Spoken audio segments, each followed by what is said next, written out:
What's good, guys? Prince Sports here, giving you that raw sports stimulus package for boxing this time. August 21st is that fight. August 21st is that fight. Defined by a simple fact. The best fought the best. What's old is new again.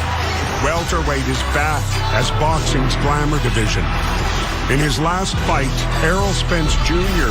reminded us all of why he's been anointed the king of his weight class. And his path to supremacy now collides with one of the greatest pound-for-pound fighters of all time, Manny freaking Pacquiao. 80s, schmadies. The golden era has returned to the here and now. Which reminds me, let's keep it simple.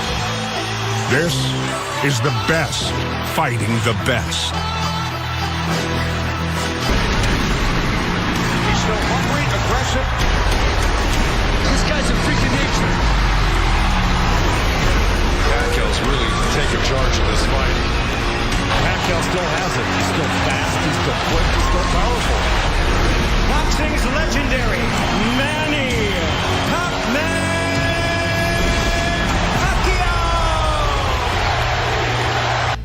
There they are, ladies and gentlemen, facing off at this time. It's Pacquiao versus Spence Jr. for the Unified Welterweight Championship of the World. You fought a southpaw, so that has to add some unique challenges to this training camp. Do you feel, I know you've gotten some southpaw sparring even though you've only been here a week. What are you doing differently in this camp? And is there a little learning curve after being in there with those couple guys that you've been with so far? Yeah, definitely we have to change our strategy compared to the last previous fights that we prepare. This time around is different because southpaw and it's different hip movement and strategy and combination. Well, it's been 13 years for you. It's been 6 for you, if I'm not mistaken. So what are you doing differently as you gear up 6 weeks out to prepare for a southpaw? Nothing really different. I mean, there's not a lot of left-handers in boxing, so you don't really spar a lot of left-handers because I don't have them in the gym. So what we did, we just got a lot of guys from around the country that are left-handed that can fight left-handed style. I can't find anybody to the T that fights, like Manny Pacquiao, of course. But you can find, some guys who has the, the kind of the tempo to mimic Manny Pacquiao, the pace of the fight and things like that. So that's what we found, and that's what we're working with. Speaking of Yo, is it me? But Errol Spence Jr. sounds like really country hillbilly, like marbles stuck in his mouth, like I know I could beat Manny Pacquiao. Yo, dog, what's up? That's that down south cooking, man. As an East Coast boy, the accent is definitely something that I believe it at that, But back in the day in New York, we used to run into guys from the South, and let's just say it wasn't pretty for them, in terms of talking to them. Shout out to my man Big Country, man. I think he was from Alabama. You know what I'm saying? So man, shout out to Big Country, man. He was a dude from the South that moved to New York, and we used to always give him a hard time. Crack jokes on him all the time because of his accent. But he's cool peoples, man, and it is what it is, yo, man. He was back in the day, young kids, man. Sports. Back to the interview. Anticipate that same level of speed, and what can you do to train for that? I can definitely anticipate it. You can see in his fights, he's very explosive. He's very explosive, and he's fast. So basically, me and my coach, we got a game plan we've been working on. Of course, we don't want to say it right here, but we just got a game plan, and we've been working on it. And come October 21st, you'll see. Floyd Mayweather has said that while he wishes you both well, he's picking Errol Spence. He says you're his people, and he's going to reach out to you and give you some pointers. Has he reached out to you yet? Nah, he hasn't reached out to me yet. Has he ever reached out to you or have you spoken to him at all in terms of preparation for a fight? Definitely. He's a guy that, reaches out sometimes and, talks to me and things like that. So, he try to mentor me sometimes. So he definitely reach out. If he says he's going to reach out, he probably will. He probably will. What pointers could he give him? I think for me, sorry to interrupt. Nope. This is your press conference, Manny. I'm sorry to interrupt that. Actually, Errols don't need to have a advice from Mayweather, because I believe that Errol is better than Mayweather, and he's a fighter than Mayweather. So I think he will teach Mayweather in how to fight toe to toe. What do you think of that, Errol? That's quite a compliment from an opponent.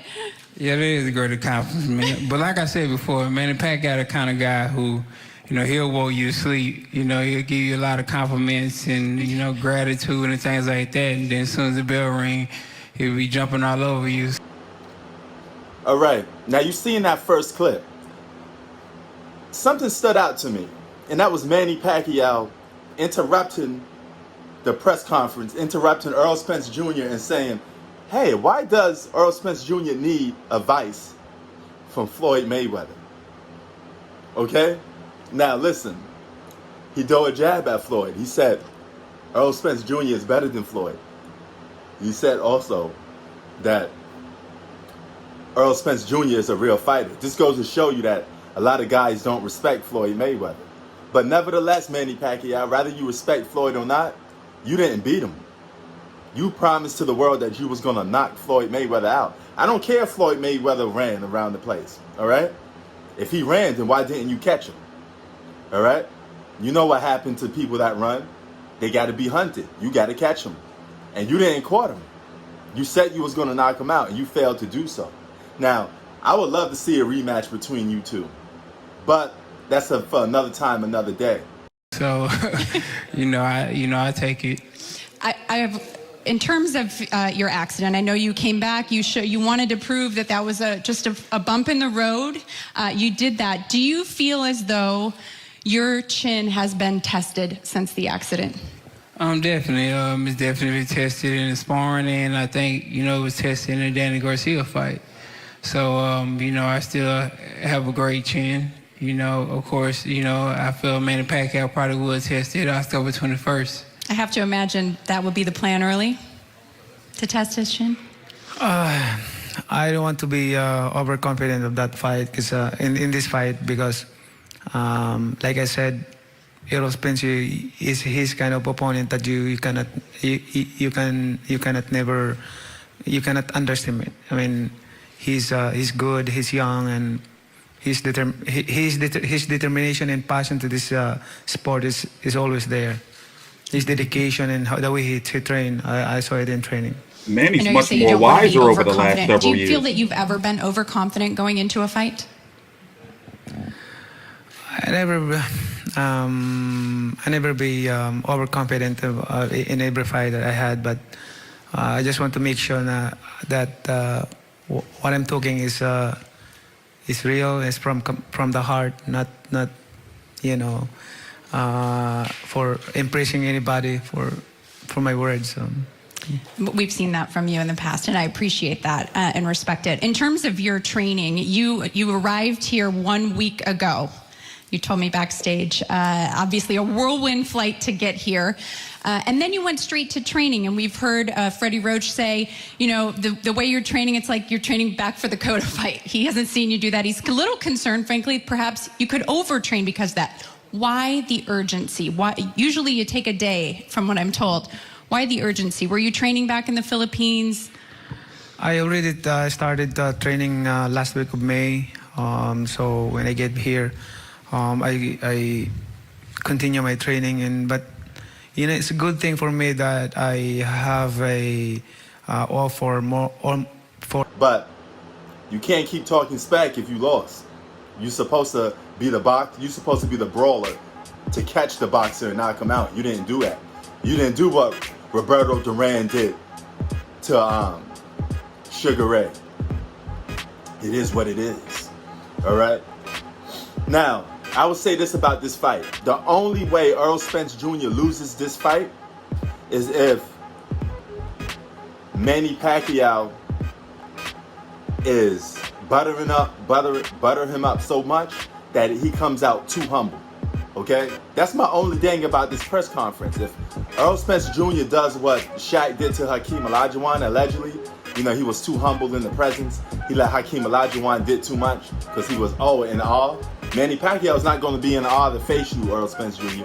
Pacquiao fought against the best of the best. Okay? He fought against the Mayweathers, the young bucks like the Keith Thurmans, the legends like Miguel Cotto, all of that. All right? To you, this is just another fight for Manny Pacquiao. But to Errol Spence Jr., this got to be something bigger. Because this is your first really big fight against a legend like Manny Pacquiao. You're going to have to prove to the world that this generation is here and is here to stay. Because if you lose to Manny Pacquiao, I think it'd be because you're too humble and you lose by yourself, okay? You're the only one that could cost yourself this fight. All right. In that case, if you're too humble, you said it in the press conference. Manny Pacquiao butters you up. He gives you compliments. Then when the fight starts, he goes out and attack you, and you get buttered up by him so much that you like, oh, you know what? I don't want to go hard against this guy because he's so nice. Don't let that smile of Manny Pacquiao fool you. Manny Pacquiao is a killer. Okay. And he plays mental games with you, all right? That's what a lot of legends do. Don't let him fool you. But this is going to be a crazy fight. I don't know who's going to win, Errol Spence or Manny Pacquiao. But one thing for sure is I'm going to be there watching. And I'm going to see what's going down. August 21st. Let's get it.